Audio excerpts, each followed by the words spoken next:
Akibat hujan deras mengguyur Kabupaten Karangasem dari Selasa 7 Maret malam hingga Rabu 8 Maret pagi, dua rumah warga tertimpa longsor.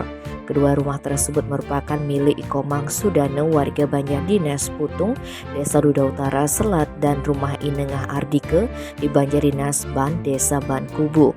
Rumah Ikomang Sudane tertimpa longsoran batu besar. Peristiwa itu terjadi sekitar pukul 20 WITA. Kala itu pemilik rumah sedang berada di dalam rumah. Saat itu terdengar suara gemuruh.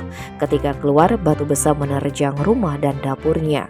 Hal serupa dialami Inengah Ardike. Rumahnya di Banjardinas Ban rusak dan temboknya jebol. Peristiwa itu terjadi saat dia dan keluarganya sedang tertidur. Tak ada korban jiwa dari dua kejadian tersebut. Kalaksa BPBD Karangasem, IB Ketut Arimbawu, Rabu 8 Maret membenarkan terjadinya peristiwa tersebut. Menurutnya saat ini Komang Sudane dan keluarga mengungsi ke rumah saudaranya, sedangkan keluarga Inengah Ardike masih tinggal di lokasi tersebut. Petugas BPBD telah mendatangi kedua rumah tersebut untuk melakukan asesmen dan menyerahkan bantuan paket sembako, matras, dan lainnya.